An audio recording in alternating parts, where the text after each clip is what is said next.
আমরা নিশ্চিত করতে চাই রাস্তায় যেন অবৈধভাবে দোকানপাট না বসিয়ে যানজট সৃষ্টি না করা হয়, মোটরসাইকেল আড়াইভাবে না রেখে যানজট সৃষ্টি করতে না করা হয়। আমরা সকলে সহযোগিতা চাচ্ছি।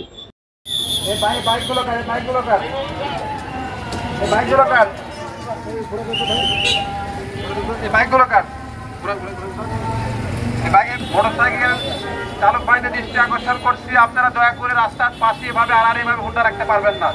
রাস্তায় মোটরসাইকেল রেখে এভাবে যানজট সৃষ্টি করতে পারবেন না। আড়াআড়িভাবে প্রায় 8 ফিট রাস্তা দখল করে আড়াআড়িভাবে রেখে সে মানুষের চলাচল অসুবিধা করতেছে। সুশৃঙ্খল ভাবে রাখলে কিন্তু সমস্যা সৃষ্টি কিন্তু হতে রাখে, আমরা লক্ষ্য করছি এটা করা যাবে না।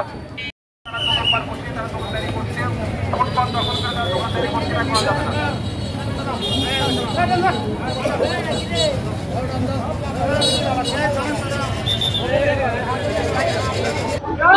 আমি এটুকু বলতে চাই যে আমাদের বগুড়া জেলার মাননীয় পুলিশ সুপার মহোদয়ের নির্দেশনায় আমাদের ট্রাফিক শৃঙ্খলাটা ফিরিয়ে আনার জন্য আমরা কাজ করছি।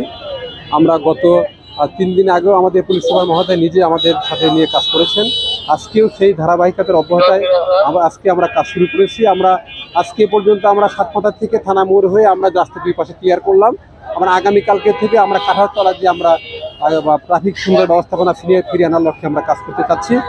আপনারা মনে রাখবেন যে বর্তমান সময়ে খুব গাড়ির সংখ্যা বেড়ে গেছে। বর্তমান ইজি বাইক, অটোরিকশা, বিভিন্ন গাড়ির সংখ্যা মানুষ অনেক বেড়ে গেছে, যার জন্য অনেক সমস্যার সৃষ্টি হচ্ছে। আমরা নিশ্চিত করতে চাই রাস্তায় যেন অবৈধভাবে দোকানপাট না বসিয়ে যানজট সৃষ্টি না করা হয়, মোটরসাইকেল আড়াইভাবে না রেখে যানজট সৃষ্টি করতে না করা হয়। আমরা সকলে সহযোগিতা চাচ্ছি। বগুড়া শহর যেন সুন্দরভাবে একটা সুশৃঙ্খলতায় মানুষ যেন নির্বিঘ্নে চলাচল করতে পারে, সে লক্ষ্যে আমরা কাজ করে যাচ্ছি। আমরা একটা জিনিস আমি লক্ষ্য করছি, আপনারা চলে যাওয়ার পর জিনিসটা আবারও স্বাভাবিক হয়, এটা স্থায়ী কোনো সমাধান আছে? এটার জন্য আমরা একটা পরিকল্পনা হাতে নিচ্ছি।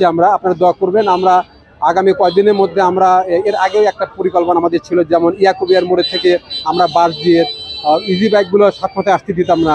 এরপরে বড়গোলা থেকে আমরা এই যে আপনার সার্কিট হাউসের ওই কর্নার থেকে, সেখান থেকেও আমরা বিগত দিনগুলোতে আমরা সেখানে বাঁশ দিয়ে বিভিন্নভাবে ব্যারিয়ার সৃষ্টি করে আমরা যানজট নিয়ন্ত্রণের চেষ্টা করেছি। সেই ধরনের পরিকল্পনা আমরা আপাতত আমরা 5-7টি পয়েন্টে এই ধরনের আমরা পরিকল্পনা নিয়ে কাজ এগিয়ে যাব বলে আমরা ভাবছি। আমরা আশা রাখি কয়েকদিনের মধ্যেই আমরা ইনশাআল্লাহ শহরের যে ধরনের ইম্প্যাক্ট সৃষ্টি হয়েছে, শহরে যেভাবে যানজট সৃষ্টি হয়েছে সাতমাথা কেন্দ্রিক, থানামোড় কেন্দ্রিক বা এই যে ইয়াকুবিয়ার মধ্যে, একটা সহনীয় পর্যায়ে ফিরিয়ে আনার লক্ষ্যে আমরা কাজ করছি। আমরা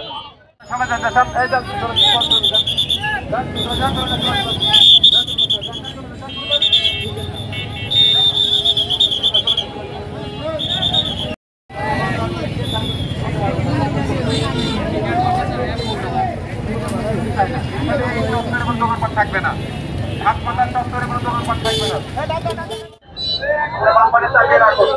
এইভাবে রাস্তায় অবৈধভাবে ফুটপাত দখল করে আপনারা বাইক রাখতে পারবেন না, মোটরসাইকেল রাখতে পারবেন না।